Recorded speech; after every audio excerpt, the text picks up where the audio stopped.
तर एमपीएससीच्या पेपरफुटीमध्ये आमदार अभिमन्यू पवार यांच्या निकटवर्तीयांचा हात असल्याचा गंभीर आरोप मेहबूब शेख यांनी केलाय।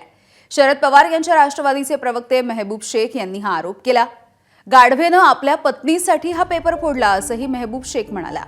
हा व्यक्ती पुण्याच्या महापौरांचा पीए म्हणून काम करत होता अशी ही माहिती मेहबूब शेख यांनी दिली आहे। ज्या गाढवेंना अटक केलं, तुम्ही बघा त्या गाढवेचं पॉलिटिकल कनेक्शन कुणासोबत आहे? भारतीय जनता पार्टीचे आमदार अभिमन्यू पवार ह्यांच्यासोबत त्यांचे निकटवर्ती आहेत ना। आता तिथल्या पुण्याच्या महापौरांचे देखील ते काम सांभाळत होते, ही माहिती आहे, आणि त्यांच्या मार्फत हे रॅकेट पुढे गेलंय अशी देखील चर्चा जोरात आहे। हा एकच पेपर फुटलेला नाही एमपीएससीचा, अनेक पेपर फुटलेत। फक्त ऋतुजा पाटील हिचा चॅट व्हायरल झाला आणि ते व्हायरल झालेला चॅट हा महाराष्ट्रातल्या प्रत्येक विद्यार्थी आणि पालकांनी बघितला। त्याच्यामुळे या सरकारची इच्छा होती दाबायची, कारण या सरकारचे अनेक अभिमन्यू ह्या पेपर फुटीच्या चक्रव्यूहात अडकलेले आहेत आणि त्या अभिमन्यूला वाचवायचं सगळ्या चक्रव्यूहात अडकलेल्या सरकारच्या, म्हणून हे सगळा प्रयत्न त्यांचा चालू होता।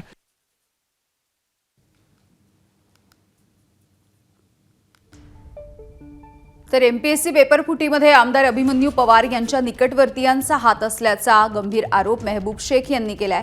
तर कालच अभिमन्यू पवार यांनी मुख्यमंत्र्यांची भेट घेतलेली होती। एमपीएससीच्या पेपरफुटीच्या संदर्भात ही भेट झाल्याची माहिती मिळत होती। या सगळ्या पेपरफुटीमध्ये ज्यांचा हात असेल, जे अधिकारी या सगळ्यामध्ये सामील असतील किंवा जी कोणी मंडळी यामध्ये सामील असेल, या सगळ्यांवरती कडक कारवाई केली जावी अशा पद्धतीची मागणी अभिमन्यू पवार यांनी कालच मुख्यमंत्र्यांकडे जाऊन केली होती, त्यांच्या भेटीच्या दरम्यान केली होती। आणि दुसरीकडे आज मेहबूब शेख यांनी मात्र हे गंभीर आरोप अभिमन्यू पवार यांच्यावरच केलेले दिसतात। शरद पवार यांच्या राष्ट्रवादीचे प्रवक्ते असणारे मेहबूब शेख यांचे हे आरोप आहेत।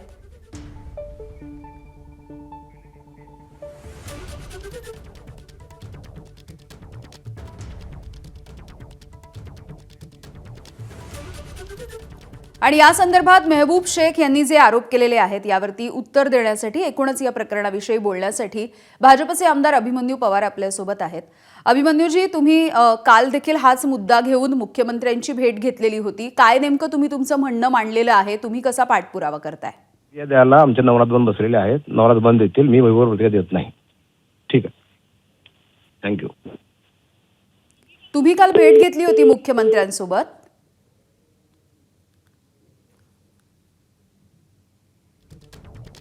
मेहबूब शेख यांनी जे आरोप केलेत त्याच्यावरती अभिमन्यू पवार यांनी उत्तर देणं टाळलेलं आहे आणि या सगळ्या संदर्भात भाजपचे प्रवक्ते बोलतील असा त्यांचा एकूणच सूर आपल्याला आताच्या यामधून बघायला मिळालेला आहे। मात्र मेहबूब शेख यांनी जे आरोप केलेत या सगळ्या पार्श्वभूमीवरती आपण अभिमन्यू पवार यांच्यासोबत बोलण्याचा प्रयत्न केला आहे।